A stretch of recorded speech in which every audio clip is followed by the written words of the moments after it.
Hello and welcome back to the channel. The year is 1976. My football team back home has just won the FA Cup. For my American friends, Jimmy Carter is your new president, and Microsoft and Apple have just been founded as companies. And what about your watch? Well, mechanical is old hat. But there's something else, perhaps a more futuristic option. I am of course talking about LED watches. I'll level with you, I wasn't alive in 1976, but I was very curious to see what the hype was all about. Oh, and I didn't forget, the giveaway results for the Invicta in the last video will be tacked onto the end of this one. The Bulova Computron.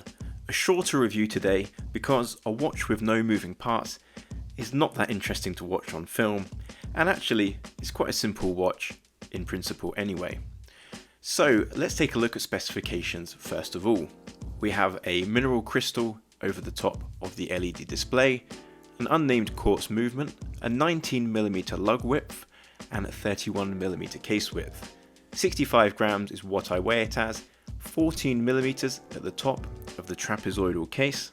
Lug to lug is 40mm, water resistance is 30 meters, and the RRP is $295 US, but you'll often find them quite a bit cheaper than that, either in sales or nearly new examples. The case shape on this one is very interesting. It's amazing how many people have been asking me about this watch and expecting the top portion to be where the time is displayed, only to find that it is actually, of course, that red strip on the side. I assume the case is this big because to pack the technology in 1976 was not so easy. It is really interesting on the wrist and it is quite fun, and I like the retro-futuristic look of the case. This particular example is black IP coating. It's got small chamfers that run down the sides of the case for a little extra flair, and there's the very nice vertical lines there that run from the top to the bottom on the top surface. And you'll notice on the FKM strap that these lines continue on, so it's a nice continuation of design with the rubber.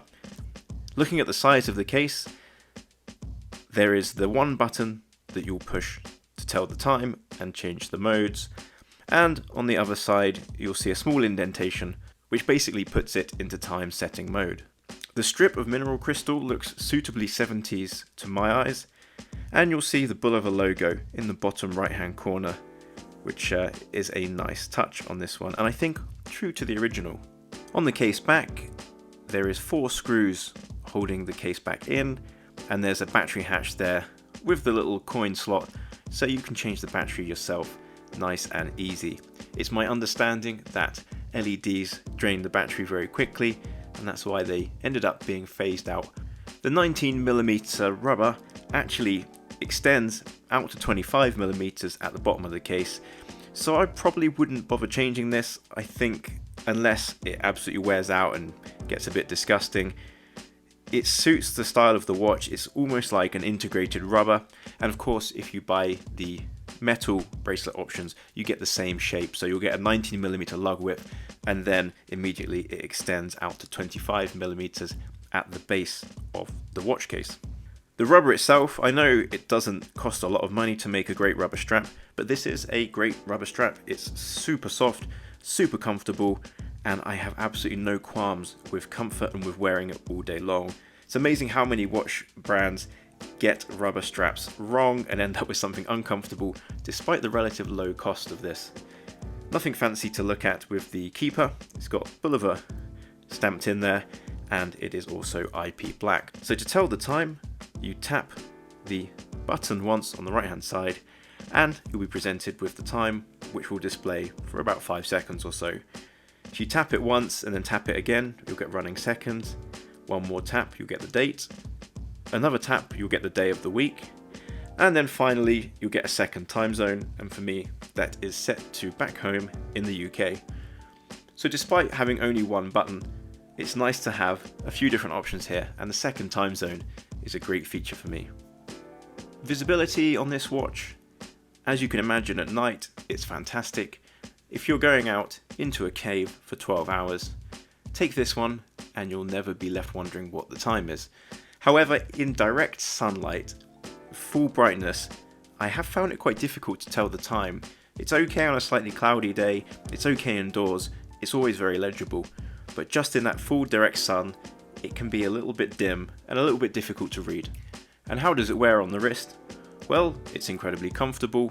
It is a completely flat-bottomed case, but it's quite compact in terms of lug to lug at 40mm, and then the FKM rubber on this, super soft, super flexible, and angled down with the lines of the case.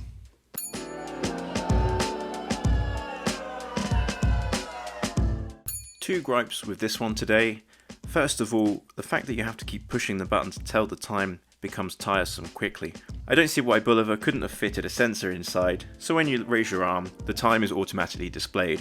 This is what you find commonly in quite a lot of the G-Shocks, and it works well.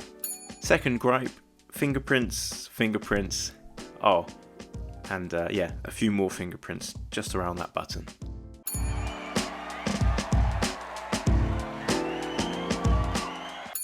Highlights for me on this watch: it's very lightweight, it's very comfortable over a long day, it's incredibly easy to see in the dark, and it's a lot of fun. It's definitely a good conversation starter. Anyway, like I said, shorter review today, so let's get on with the conclusion.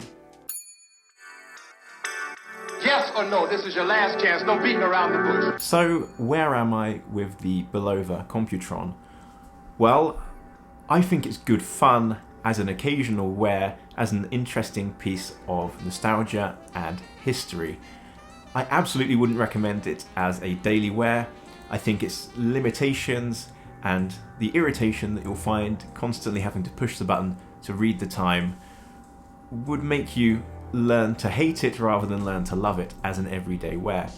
But if your collection is already of a reasonable size and you have all of your essential watches and you want to try something a little bit different and have a nice conversation starter, I think it's a really fun piece.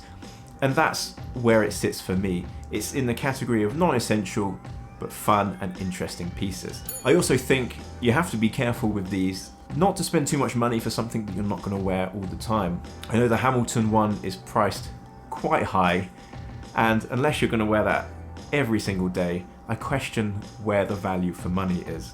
And as I always say, if you can shop around and get a discount, or if you can pick one of these up used, I think you can get far better value than the RRPs just by doing a little bit of research. Please do let me know what you think about the LED reissue phenomenon that we saw last year, if you've picked any up and what your experiences are.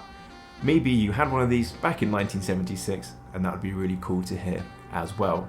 Anyway, I'm still a bit jet lagged, so me of Wednesday afternoon is now going to hand over to me of Friday afternoon and go ahead with the draw for the Invicta.